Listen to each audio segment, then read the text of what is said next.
Hi everyone, I'm Kalyani Sardesai. Welcome to CC Conversation. A wise man once said, when people go to work, they shouldn't have to leave their hearts at home. And that's where the role of HR comes in. I have with me today a very dynamic lady, Priya Tikhe, Head HR, Allstate India. Hi Priya. Hello. Welcome to CC Conversation. Thank you so much. First things first, tell me about your journey in the career that is HR. How did that come to be? Was it something you always wished to do? No, to be honest. My parents wanted me to be a doctor.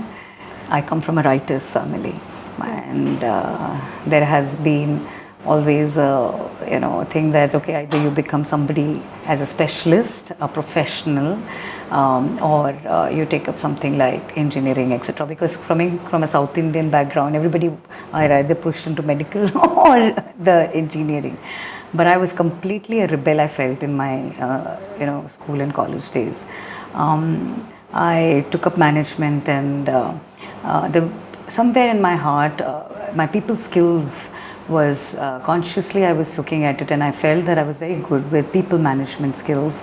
So I thought I'll do something related to management. I didn't know I'll land up in HR or I will like that. Marketing was very exciting for me. I love reading Philip Kotler. I enjoyed doing Ansough's theory, if you ask me. I have all the notes with me even today. But as I went into the books, as I went in enjoying the studies, I really felt organizational behavior and organizational development as a subject really excited me while I got into the books. And that's where I'll tell you my interest. And I had real good gurus. You need to have a great coach or a guru in college. Some of your professors who are, who are actually building you. I think my professors were very good. And I really enjoyed their classes. And that really drove me to think, okay, this is a subject I want to really pursue. And I landed up studying HR to start with, I would say. And the journey begins there. Right. There's a saying, there's a difference between knowing something, picking it up, and actually learning it. So keeping that in mind, is there any guru or any book that you would recommend to our viewers on HR? There are a lot of good books. I always enjoyed Peter Drucker in the beginning, Right. The Robbins organizational behavior, which has been taught. But today there are a lot of good books. I don't remember the author, but there's a recent book I read on compassion, the difference between being an empathetic leader and a compassionate leader. I think a lot of us get confused. Empathetic leader being one of the best leaders in terms of HR language, but I believe the book really gave me an insight about how you become a conscious, compassionate leader. How do you balance yourself by being empathetic yet being action-oriented? In a lot of models that we have to implement in our organization are based on that. So I think I would recommend that. And first 90 days. For young students, first 90 days is a great book to pick up and learn, because I feel they will know what they need to do when they land in an organization. I think that's a very, very, very, very good book, I felt. Right. We spoke about the first 90 days, but here you are a very experienced professional. How do you see the shifts in HR in the days to come? Where are the pain points going to be? Is AI really going to spoil everything, or will it be a turn for the worse? I think I've been asked this question so many times. I'll tell you, that's the new terminology and being used in the corporate industry as well. Yes, AI has transformed the corporate industry completely when it comes to human resources. Well, I was talking about a product in the panel speaking also today. AI will certainly be a key enabler. An HR representative cannot just understand theory and model, but how do you implement that theory and model in terms of technology is equally important. Correct. Now, I'll give you an example because this is all words. What we have done in our organization is we have introduced something called sentimental analytics.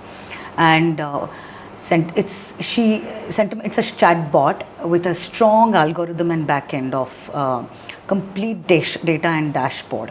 So sitting in a group of 50, 55,000 people, you can't reach out, right, to every Correct. Tom, Dick and Harry as an HR to know what Correct. your sentiments are. Correct. And let me tell you, pulse surveys are gone.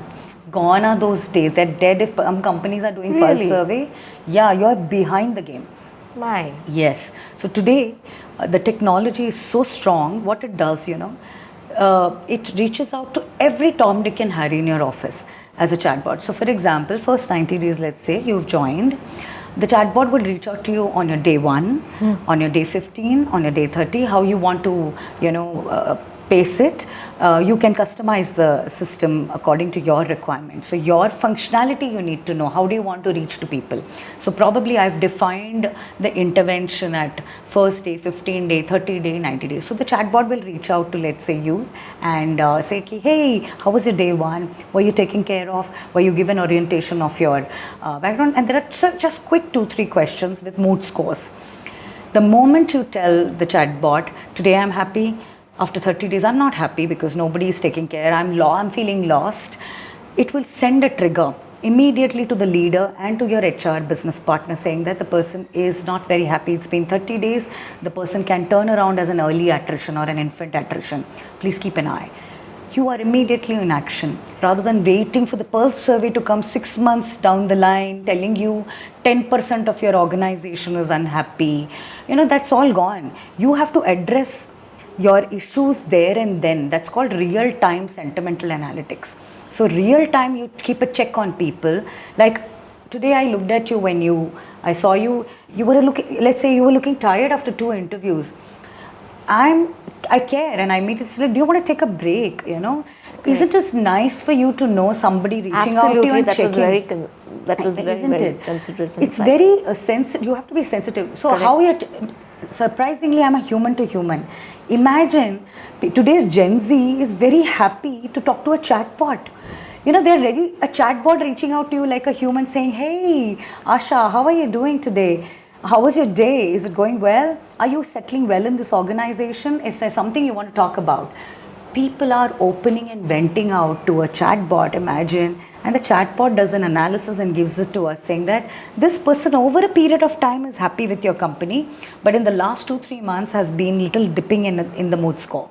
Would you like to have an intervention? So my efficiency increases rather than reaching out to every Tom. It's such a big organization, it's very difficult. So my efficiency increases with the chatbot throwing a summary saying these are the people who are happy, these are the people who are unhappy, you need to focus on these people, this is the group which is making most noise. You can get mind-boggling data if I tell you. Wow. The possibilities seem endless. Indeed. Now, speaking of relaxing the good old-fashioned way, how do you unwind beyond work? What are your hobbies? What do you like to do? I write. I'm a writer. Oh. Yeah. The only way for me to unwind, I've realized, my emotions or sometimes my space with myself. Wonderful. Is to write. So I've just published a recent poetry book and I'm also writing a novel. I hope it comes out. I'm stuck on chapter 10 and my creativity is completely gone, I'll be honest. I don't know what to write next. So I've just taken a break and it'll come. So that's my space that I read and I write a lot. That's what I do. Speaking of breaks, how important is work-life balance? Very honestly, can I tell you this? Yes, please. Being a woman and an aspirational woman, let me put the adjective. If you are an aspirational woman or an aspirational human being, there's no work-life balance. We are lying to ourselves. Correct. What you can do to make your life a little more balanced is ensure your house is in order. So my mother used to always say, and she's my idol, I really don't get swayed or by many people. She always said, being a woman, you have to do a lot more and give more, work, personal life, children. You bear a lot of pain, right? Correct. So it's very, very challenging for us in the initial period. So the only best way is to do is charity begins at home. Manage your house well. put all the things right in place, the thing starts moving on its own. So like in your corporate world, you have ensure you structured everything. So put a cook, you don't have to cook if you don't have the time. So the balancing act will come. Then you choose your timing, whatever quality time you have in your personal space to read, write, or watch some intellectual videos, or for that matter, spending time with your family. So it's a choice we all have to make where we want to invest our time post our work hours. And that cannot be always kitchen, that cannot be always, only going out or watching TV. That can be multiple things, but you space it out. Otherwise, WLB is sometimes, I would say, an over utilized word. In a corporate world, you have to put in initially hard work if you're aspirational, and ensure your work is your home is in structure and properly placed so that you can focus at your work. Last of all, Priya, what is the philosophy that you live and work by? Very high on integrity.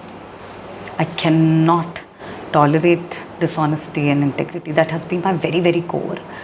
I have left roles in my career because I made a very strong choice. And I'm very, very fearless in my mind. It took a lot of time for me to get to the stage, I'll be very honest. But I feel I'm very fearless in my mind I speak my mind, and I speak honestly about what I feel. If that has to have a trade-off with something, then so be it. But it's a choice I've made, and these are the two things I follow. I'm sure our viewers are very inspired listening to this. Thank you so much, Priya. It was great chatting with you. Thank you so much.